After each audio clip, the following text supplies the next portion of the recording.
विष्णुपादाय कृष्णप्रेष्ठाय भूतले श्रीमते भक्ति वेदांत स्वामिनिते नामिने। हरे कृष्ण कृष्ण कृष्ण हरे हरे, हरे राम राम राम हरे हरे। श्रील ऐसी भक्ति वेदांत स्वामी प्रभुपाद की जय। आचार्य महात्मा गांधी जी की जय। भगवद गीता 2020 में आपका स्वागत है। आज की श्लोक संख्या 11वें अध्याय का 14वां श्लोक है। ततः स विस्मयाविष्टः हृष्टरोमा धनंजयः प्रणम्य शिरसा देवं कृतांजलिरभाषत। पुनर्कथन कर लेते हैं 11वें अध्याय का 13वां श्लोक। संजय अपने शब्दों में बता रहे हैं कि अर्जुन ने क्या देखा। तत्रैकस्थं जगत कृष्णं प्रविभक्तं अनेकधा अपश्यद्देव देवस्य शरीरे पांडवस्तदा। तब उस समय एक ही स्थान पर संपूर्ण विश्व को एकत्रित और अच्छे से विभाजित हुए अर्जुन ने समस्त विश्व को अच्छे से विभाजित हुए भिन्न भिन्न पदार्थों में अर्जुन ने उन देवताओं के भी देव भगवान श्री कृष्ण के शरीर में देखा। यहाँ पर शरीर शब्द अत्यंत महत्वपूर्ण है। ऐसा नहीं है कि अर्जुन ने जो यह पूरा संसार है यह एक निराकार में देखा या केवल उसे ही देखा और शरीर को नहीं देखा। नहीं, शरीर और शरीर के भीतर अर्जुन ने इन सब को देखा। अर्थात भगवान के शरीर में भगवान के पास शरीर है, साकार रूप है, और भगवान ने साकार रूप के माध्यम से भी इस विस्तृत विशाल जगत को, इस विश्व को अपने भीतर अपने शरीर में स्थापित करके उसे दिखा दिया कि इस प्रकार यह संभव हो सकता है। निराकारवादी इसे असंभव मानते हैं कि कैसे शरीर में यह विशालकाय ब्रह्मांड आ सकता है, परंतु भगवान श्री कृष्ण ने अपने विश्वरूप के शरीर में इन सब को, चराचर जगत को और इस जगत के संपूर्ण भूत प्राणी विशेषों को, सबको अपने शरीर में उपस्थित और व्याप्त करके दिखा दिया। उन्हें अपने शरीर के भीतर धारण करके दिखा दिया। आज की श्लोक संख्या, अब तक अर्जुन संजय ने वर्णन किया कि अर्जुन ने क्या देखा। अब संजय यहाँ से आज की श्लोक संख्या से बताएंगे कि यह सब अर्जुन ने जो देखा उसके बाद अर्जुन की प्रतिक्रिया क्या थी। तो आज की श्लोक संख्या 11वें अध्याय का 14वां श्लोक। ततः सविस्मयाविष्टः हृष्टरोमा धनंजयः प्रणम्य शिरसा देवं कृतांजलिरभाषत। हिंदी अनुवाद। गीता यथारूप स्वामी प्रभुपाद। तब मोहग्रस्त एवं आश्चर्यचकित रोमांचित हुए अर्जुन ने प्रणाम करने के लिए मस्तक झुकाया और वह हाथ जोड़कर भगवान से प्रार्थना करने लगा। English translation. Gita as it is Swami Prabhupada. Then bewildered and astonished, his hair standing on end, Arjuna began to pray with folded hands, offering obeisances to the Supreme Lord. इस श्लोक में प्रयोग किए गए संस्कृत शब्दों के अर्थ हैं ततः, तत्पश्चात, तब, सह, वह, विस्मया, विस्मृत, आश्चर्यचकित होकर, विष्ट है, अविष्ट, आविष्ट है, हृष्ट रोमा है, हृष्ट रोमा, हर्ष से रोमांचित होकर, धनंजय है, पांडुपुत्र अर्जुन।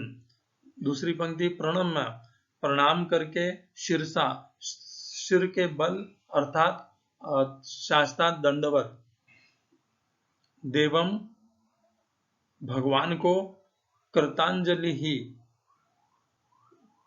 हाथ जोड़ करके, अभाषत, कहने लगा। इस श्लोक का तात्पर्य गीता यथारूप स्वामी प्रभुपाद के द्वारा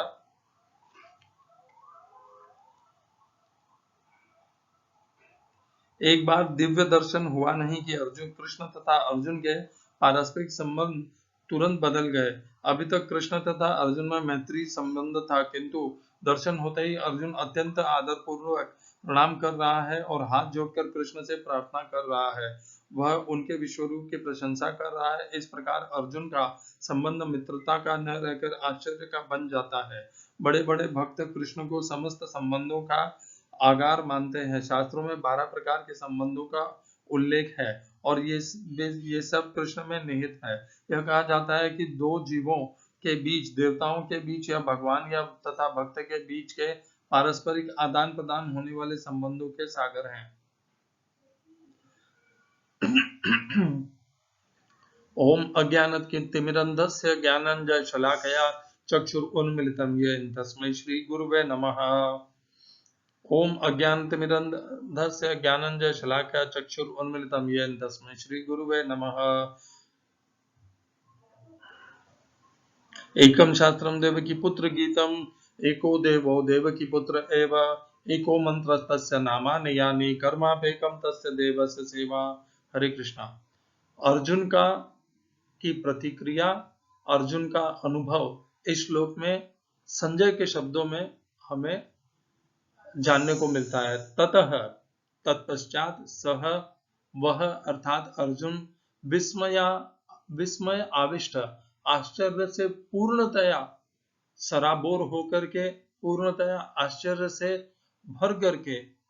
क्यों आश्चर्य है अर्जुन को? इसलिए क्योंकि अर्जुन ने अभी जो देखा भगवान का विश्व रूप, संपूर्ण सृष्टि विश्व को भगवान के शरीर में इस प्रकार देखना ना तो कभी पहले देखा हुआ है किसी ने, ना अर्जुन ने इसकी कल्पना की थी और ना भविष्य में कोई देख पाएगा। और यह इतना आश्चर्यचकित, जितना अर्जुन आश्चर्य है वे आश्चर्य भी इसीलिए है क्योंकि यह अत्यंत आश्चर्यचकित कर देने वाला भगवान का विश्व रूप है। हृष्ट रोमाः, जब हम किसी असाधारण और अलौकिक को देखते हैं, रूप को या अलौकिक के हम समक्ष होते हैं तो हमारा रोमांचित हो जाते हैं, हमें भगवान की कृपा का एहसास होता है। हम वही दशा अर्जुन की हो रही है, अर्जुन रोमांचित हो रहे हैं, हृष्ट भी हो रहे हैं, हृष्ट अर्थात हर्षित हो रहे हैं और रोमांचित भी हो रहे हैं। एक कभी कभी मनुष्य रोमांचित भय से भी होता है या दुख, इस यहाँ पर स्पष्ट वर्णन हुआ है कि हर्ष से रोमांचित हो रहा है। हृष्ट रोमाः धनंजय, तो यहाँ पर अर्जुन के पहली पंक्ति में 3 लक्षण बताए गए। पहला, वह अत्यंत आश्चर्य से सराबोर है, दूसरा हर्षित है और हर्ष से रोमांचित भी है। अब तीसरी पंक्ति में कहते हैं प्रणम्य शिरसा देवम, अर्जुन ने दंडवत होकर के भगवान को सिर के बल प्रणाम किया। कृतांजलि ही अभाषत, और हाथ जोड़ करके अर्जुन ने भगवान के प्रशंसा में या भगवान के लिए शब्द कहा। क्या कहा? वह 15वें श्लोक से प्रारंभ होगा अर्जुन के वचन, परंतु यहाँ पर ये 5 इस एक श्लोक में आ जाती है। पहला, अर्जुन आश्चर्यचकित थे, हर्षित थे, रोमांचित थे। उन्होंने फिर क्या किया? इस प्रकार की दशा में उन्होंने भगवान श्री कृष्ण को साष्टांग दंडवत प्रणाम किया और हाथ जोड़ करके भगवान से प्रार्थना करने लग गए, उनकी वंदना करने लग गए। क्या शब्दों में प्रार्थना और वंदना की, वह आगे के श्लोकों में आएगी। यह होना चाहिए भक्त का भाव भगवान के प्रति।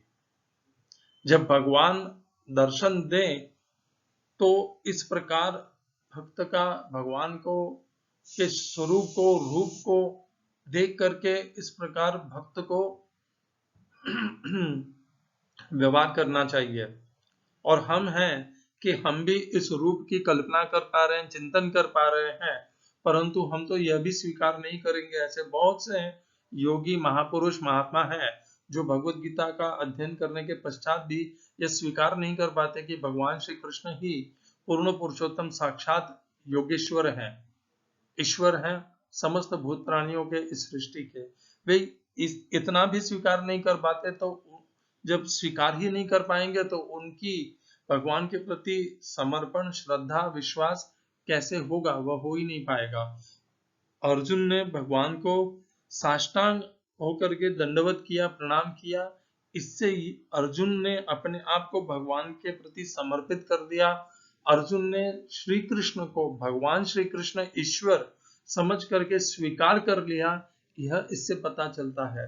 जब हम भगवान को प्रणाम नहीं करते, उनका अभिवादन नहीं करते और उनसे आशीष वचन नहीं लेते, तब तक हमें इस प्रकार का, देखिए जब हम किसी के, हम दो, एक छोटा एक बड़ा परिवार के सदस्य मिलते हैं और छोटा बड़े को प्रणाम नहीं करता, उन्हें अभिवादन नहीं करता, तो बड़े को निश्चित यह लगता है कि देखो इसे घमंड आ गया है, अपने आप को बहुत बड़ा समझता है।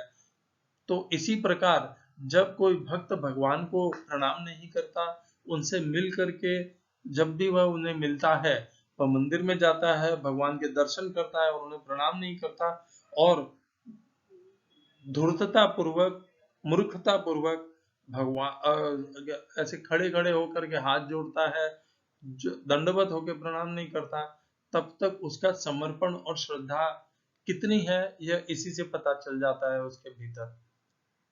इस्कॉन में यह प्रथा है, जब भी कोई भक्त इस्कॉन के मंदिर में जाता है तो पहले तो प्रभुपाद को दंडवत प्रणाम करता है, क्योंकि वे हमारे संस्थापक आचार्य हैं, और उसके बाद भगवान के समस्त भगवान को, उनके विग्रहों को, भगवान के साथ में जितने विग्रह हैं उन सबको साष्टांग दंडवत होकर प्रणाम करता है।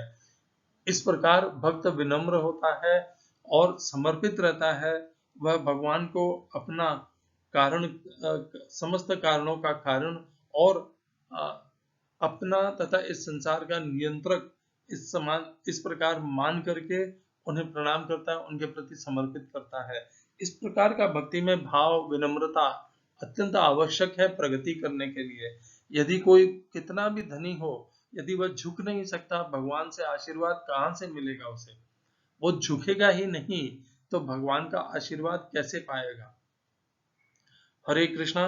यही है हमें अर्जुन से, इसमें यही सीखना है। जब हम मंदिर में जाते हैं, अपने से बड़ों को मिलते हैं, गुरु महात्माओं को मिलते हैं, तो दंडवत होकर उन्हें प्रणाम करना है, हाथ जोड़ करके उनसे विनम्रता पूर्वक उनकी वंदना करना है, स्तुति करना है, और फिर प्रार्थना करना है।